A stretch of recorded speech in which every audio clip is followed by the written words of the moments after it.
In today's news, we have gathered some exciting info for you. Our topics this week are a new Harry Potter movie, the official title of the Godzilla vs. Kong sequel, and the upcoming Indiana Jones 5 trailer. Also, find out how the upcoming Penguin series links to the Batman 2 and what Margot Robbie's departure from Pirates of the Caribbean might have to do with Johnny Depp. Enjoy our new video.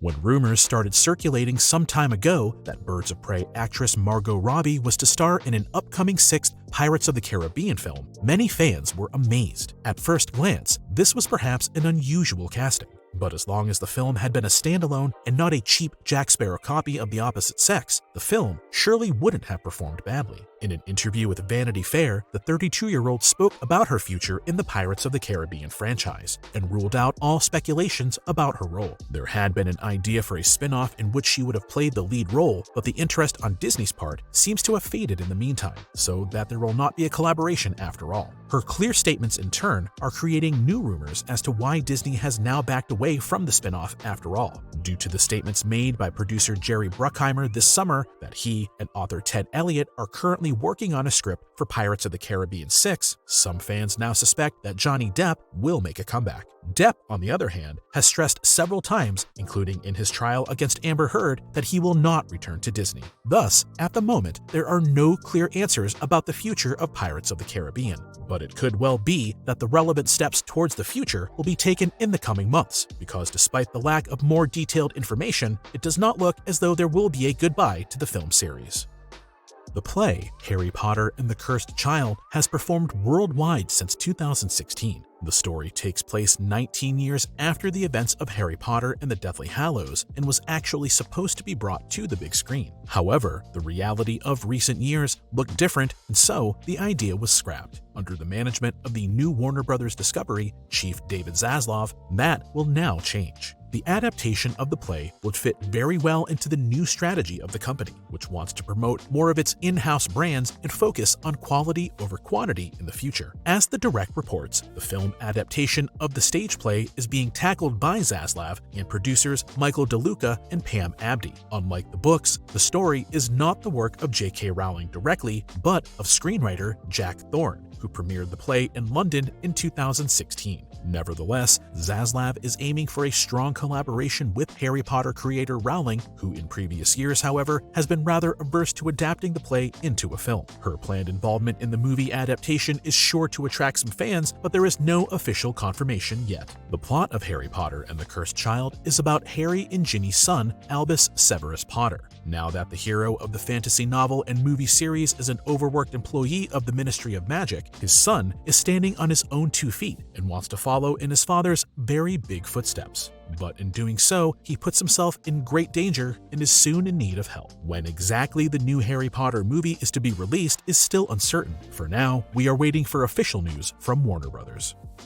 Godzilla vs. Kong was certainly one of the biggest highlights of the movie industry last summer, which had been hit hard by the pandemic. Even though the story was described as not particularly innovative at times, there were plenty of action sequences and many scenes that stuck in your memory. In the end, in spite of some early fighting, the two giants, Godzilla and King Kong, joined forces to fight the even more dangerous Mechagodzilla together. It's all the more fitting that the freshly revealed title of the sequel has now been announced as being Godzilla and Kong. As for who the upcoming villain is that the two titans will have to face off against, well, that's still the subject of much speculation at the moment. One thing is for sure though, director Adam Wingard wants to focus on Hollow Earth, the place of origin of Godzilla, Kong, and many other titans, which is now under King Kong's control after the last film. So far, Eileen actress Rebecca Hall, Bernie actor Brian Tyree Henry, and Kaylee Hoddle, who embodies Gia, are considered sure returnees. On the other hand, it is not entirely clear what the situation is regarding the two main actors, Millie Bobby Brown and Alexander Skarsgård. At least with Beauty and the Beast actor Dan Stevens, a new addition to the cast has already been confirmed, although his exact role has not been disclosed yet. Should there be any further updates on the cast, plot, or the release date, we will let you know, of course. Are you now even more excited about the sequel thanks to the new title? And if so, which titan do you believe could pose a real threat to Godzilla and King Kong? Feel free to post your guess in the comments.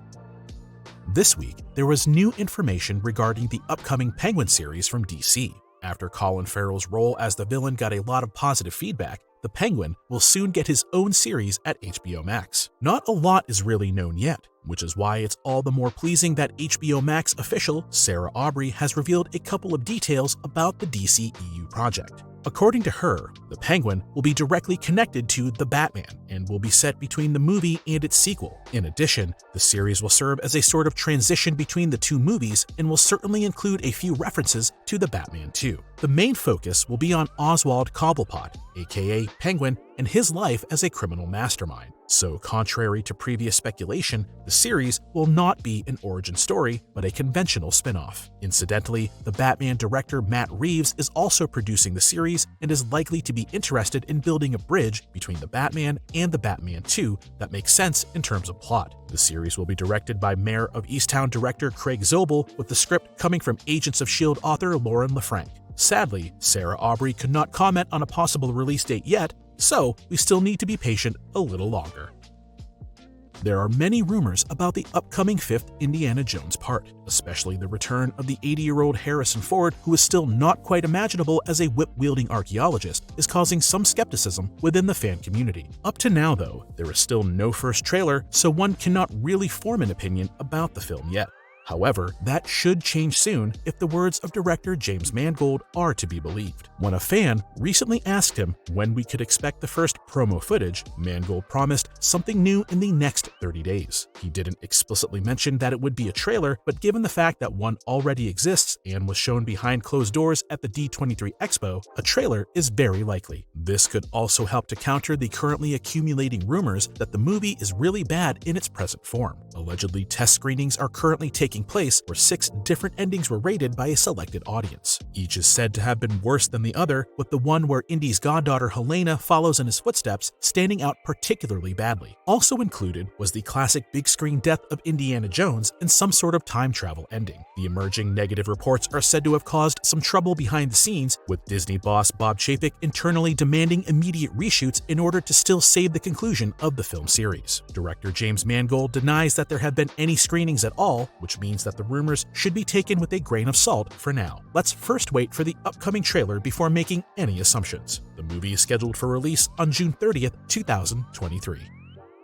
The first movie in the Chronicles of Narnia series was released over 17 years ago.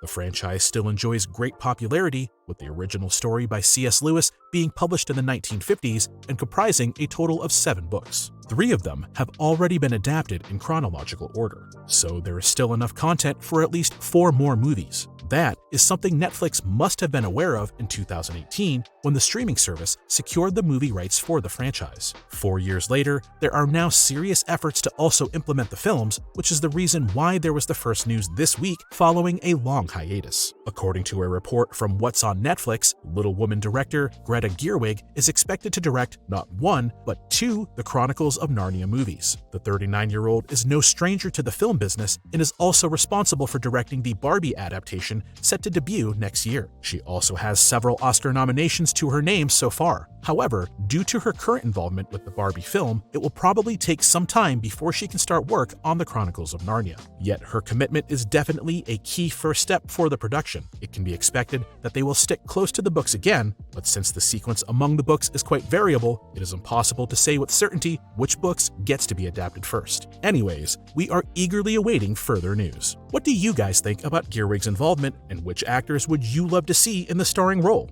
Let us know in the comments down below.